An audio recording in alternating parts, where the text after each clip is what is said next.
Sepohon kayu daunnya rimbun, lebat bunganya serta buahnya.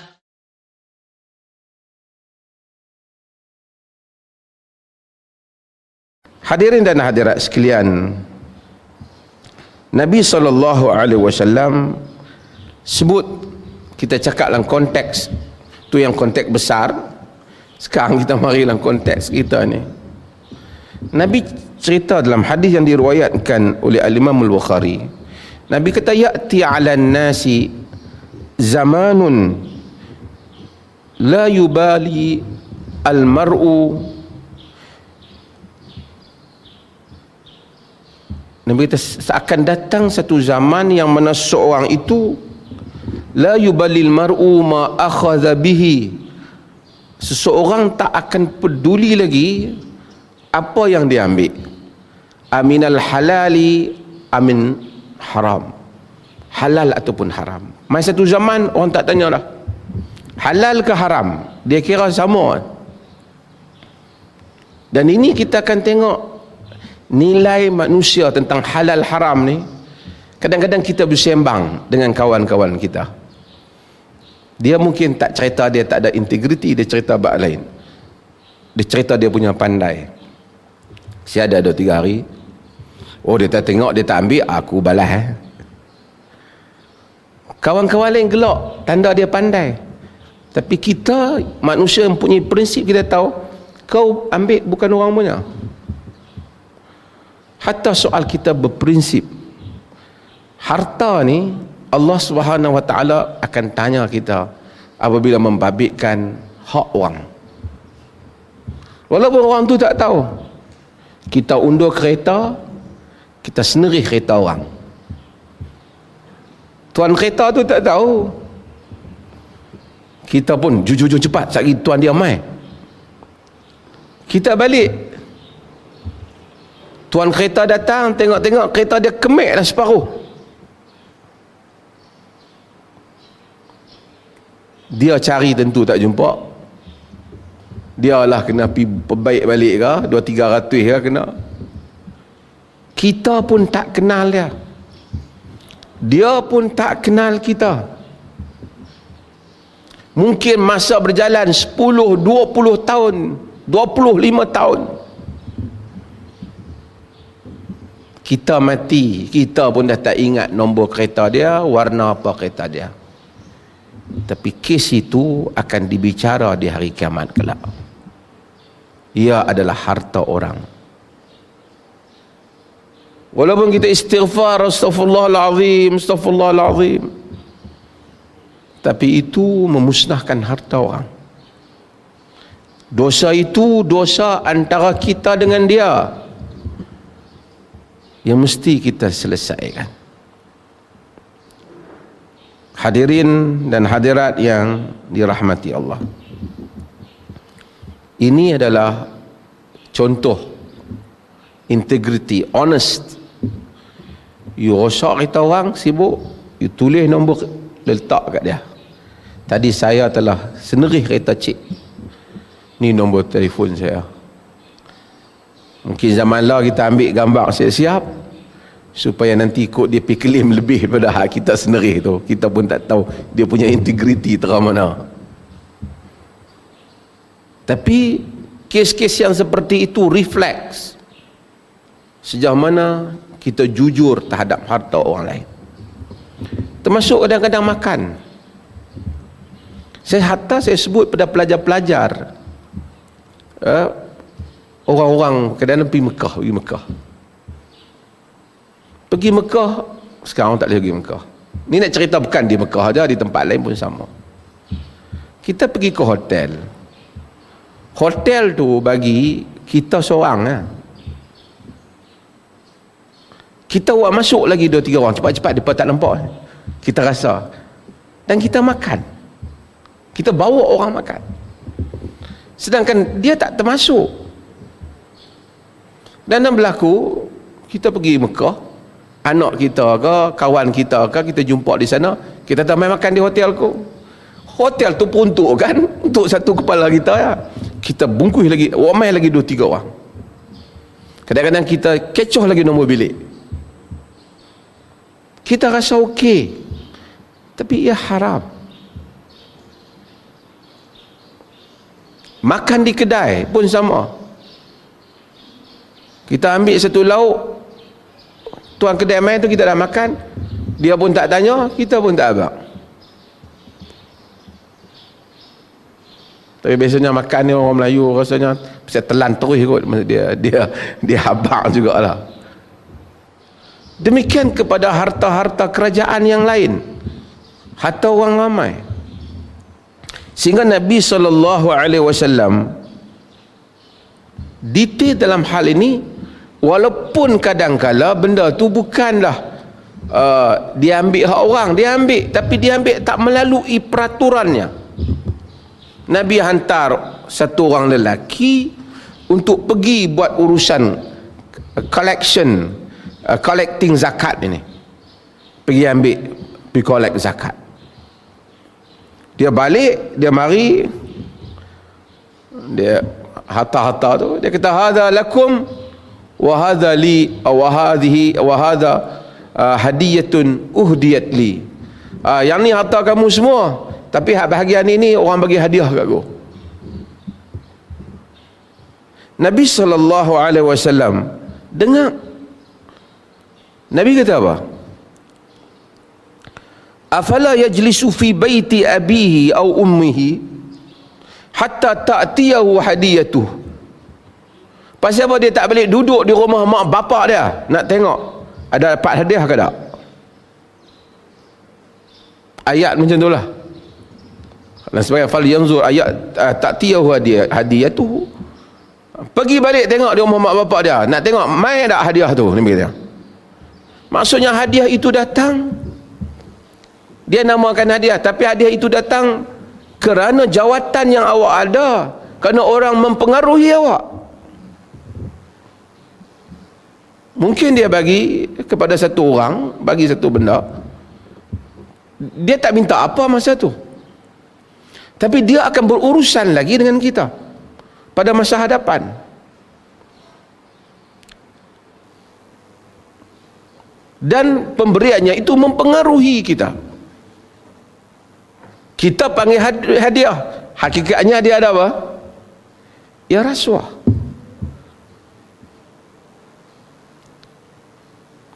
Kadang-kadang kita malu dengan dunia orang bukan Islam.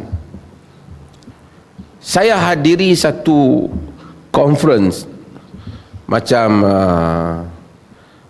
satu persidangan tertutup di Antalya, Turki. Saya dijemput oleh kedutaan Amerika di sini, 2 orang daripada Malaysia, dibuat di Antalya, Turki. Dia himpunkan, dia buat networking antara bandar-bandar terpilih dalam dunia ini. Saya ingat masa tu termasuk yang hadir ialah Datuk Bandar Datuk Bandar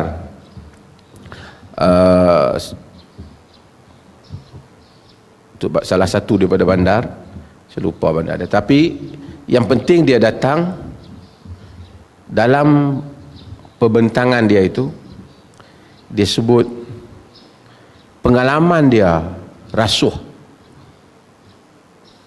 Dalam 5 tahun dia berkhidmat, dia mengalami 1 kali pengalaman rasuh, di mana ada satu orang telah hantar bunga ke pejabat dia. Itu je pengalaman dia. Dia ditolak. Sebab apa? Sebab mempengaruhi dia. Nabi terima hadiah, Nabi tu sendiri terima hadiah, tapi hadiah yang diberi itu tidak ada kaitan dengan tugas itu. Kita misalnya, tuan-tuan cikgu dulu jumpa anak murid, loh cikgu lama tak jumpa, dia mai bagi hadiah kat cikgu dia, atas dasar cikgu tu tak apa. Kita guru silat, jumpa anak buah kita silat, tapi kita ada jawatan, bukan kerana jawatan kita tu, memang dia ni kalau tak jawatan tu pun memang dia bagi kat kita, di atas kedudukan kita, hubungan kita dengan dia, itu tak apalah. Tapi jika ia diberi kerana dia tahu pada masa hadapan, kalau dia buat permohonan apa-apa ataupun urusan apa-apa, kita sukar untuk menolak.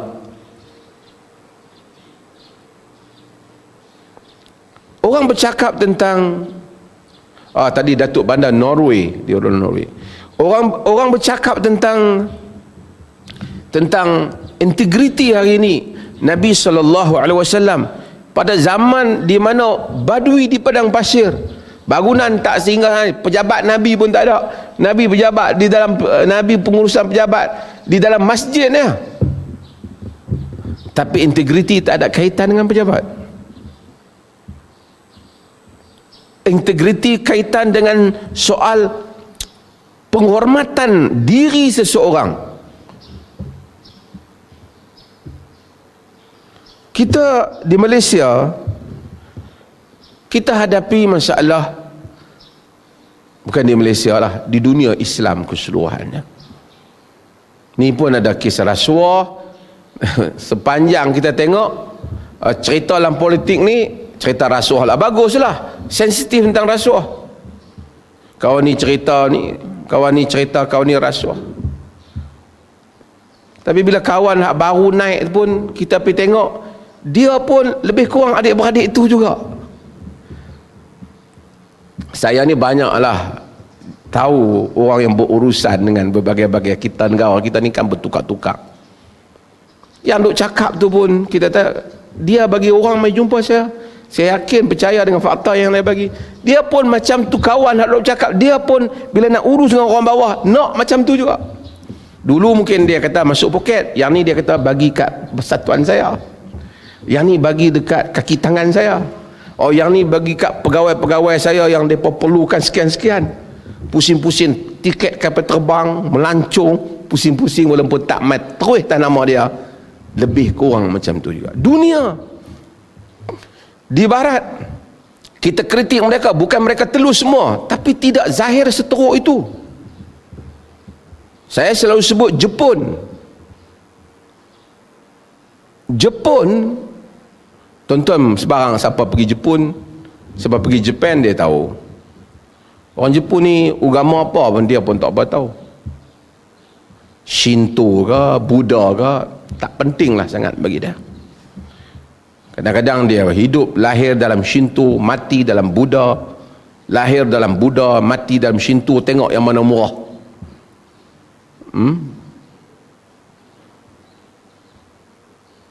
Dia tak ada agama, sebab tu dia stres. Banyak suicide, bunuh diri ni banyak. Tapi dia telah ajar masyarakat dia untuk telus. Dia tak ambil harta, bukan harta dia.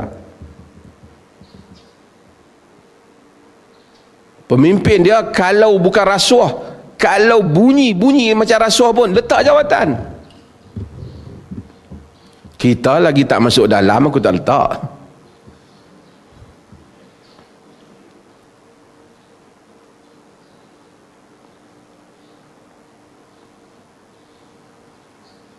Dan duka cita dalam dunia orang Islam, sehingga ada orang yang boleh gunakan pengaruh politik dia macam mana nak bebaskan diri dia daripada tuduhan rasuah kepada dia.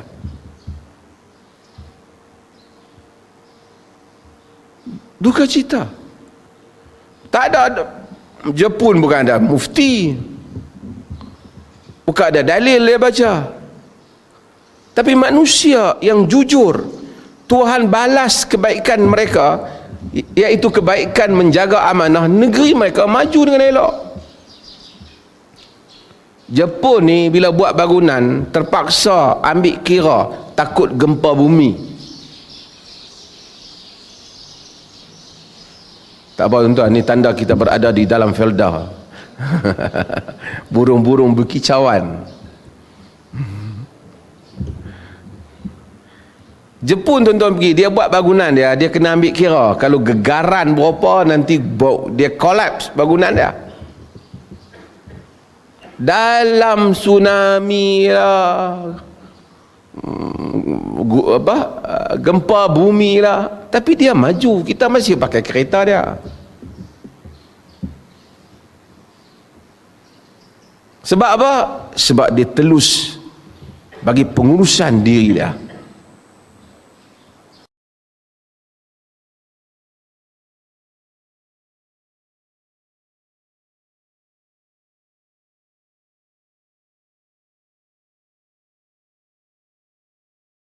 Sepohon kayu daunnya rimbun, lebat bunganya serta buahnya.